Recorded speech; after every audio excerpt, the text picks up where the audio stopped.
Bonjour à tous, entretien avec F Manga, réalisateur. F Manga première, ça tourne.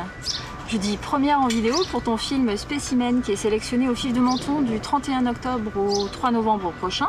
Donc nous sommes dans un endroit un petit peu particulier, à Cannes, mais c'est aussi l'occasion de se croiser les uns les autres. Deuxième sélection, donc consécutive à Menton, plus interview pour la chaîne YouTube du festival, plus ton actualité. Ça va plutôt bien pour toi F Manga en ce moment? On peut dire que ça va pas trop mal. Littéralement, un spécimen, c'est un individu représentatif de son espèce.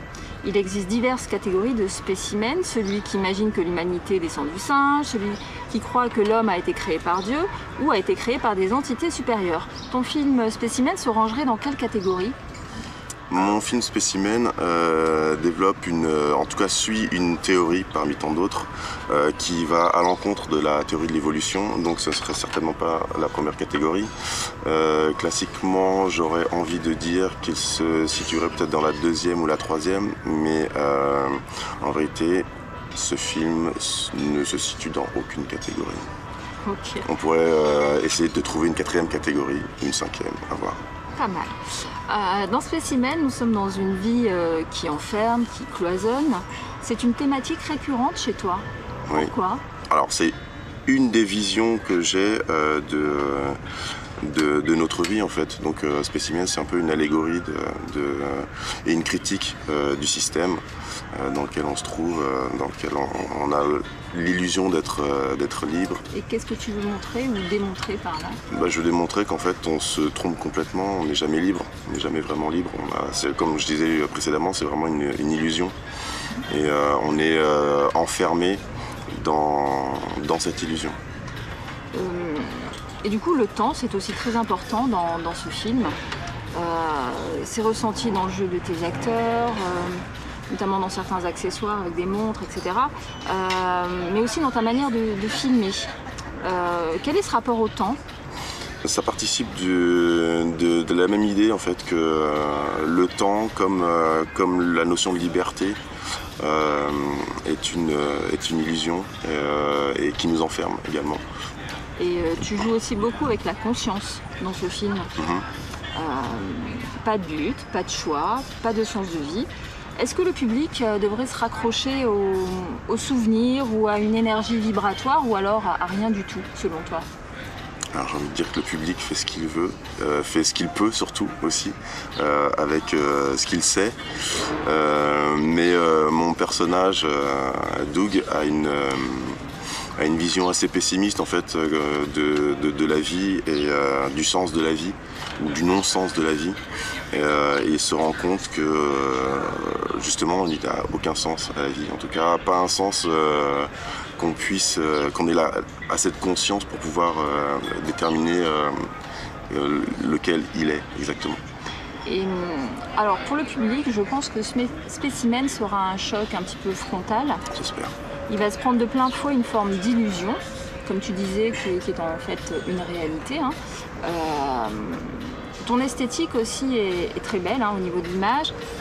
Est-ce que c'est quelque chose pour lequel tu accordes énormément d'importance dans ta manière de filmer, de penser l'image?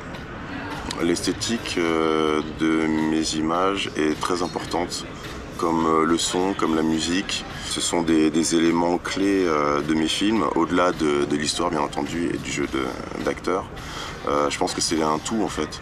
Quand on veut raconter une histoire, en tout cas ma façon de raconter les histoires se fait avec des belles images, en tout cas des images travaillées, un son travaillé, une musique travaillée. Donc oui, c'est important. Et justement, tu parlais des acteurs, donc c'est porté également par ton casting.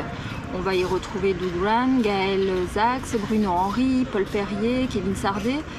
Comment tu l'as pensé, toi, ce casting? Le casting de ce film a été assez simple et chaotique en même temps. Bon, Bruno, c'est un ami, donc forcément il devait être dans ce film. J'avais envie de lui donner un rôle, alors c'est pas un rôle très important, mais c'est un rôle de médecin. Et je pense que voilà, c'était plus intéressant pour lui de jouer ce genre de rôle que jouer un flic ou un dealer. Kevin, ça faisait un moment que j'avais envie de travailler avec lui. Je l'avais rencontré à Cannes justement quand il était encore chez Allociné. Et ça a tout de suite matché, on s'est tout de suite hyper bien entendu et j'adore sa façon d'écrire. Déjà à cette époque-là, j'avais l'envie de travailler avec lui à l'écriture. Ça s'est pas fait dans ce sens-là, mais en tout cas il est venu jouer dans mon film très gentiment. Paul, c'est un super pote. Et quant à Doug, j'ai demandé à une amie si elle connaissait des bons comédiens anglais ou américains, et Doug est arrivé sur la table très rapidement. Gaël, eh bien Gaël, je ne sais plus comment on s'est rencontrés, mais en tout cas c'était une très belle rencontre. On a fait plein d'autres choses par la suite. Ok. On va parler un petit peu de Menton. Ça fait quoi de revenir à Menton pour la 2e année consécutive? J'aime bien. C'est-à-dire Déjà la première fois, j'étais hyper content de venir. J'ai été hyper content d'y être. Ça s'est très bien passé. Il y a une super ambiance, c'est très convivial. Et c'est toujours important, sympathique et de rencontrer des gens en fait. Et tu en as rencontré beaucoup? J'en ai rencontré pas mal. Ok. Bon, eh bien, notre interview tire à sa fin. On ne peut malheureusement pas tout dévoiler pour Spécimen. Donc si vous voulez voir Spécimen, rendez-vous au Fil de Menton qui se déroulera donc du 31 octobre au 3 novembre prochain. Merci beaucoup F Manga pour cet échange. Merci. Je te souhaite un beau festival. Merci, toi aussi. À bientôt tout le monde, merci. Au revoir. Au revoir. Coupé.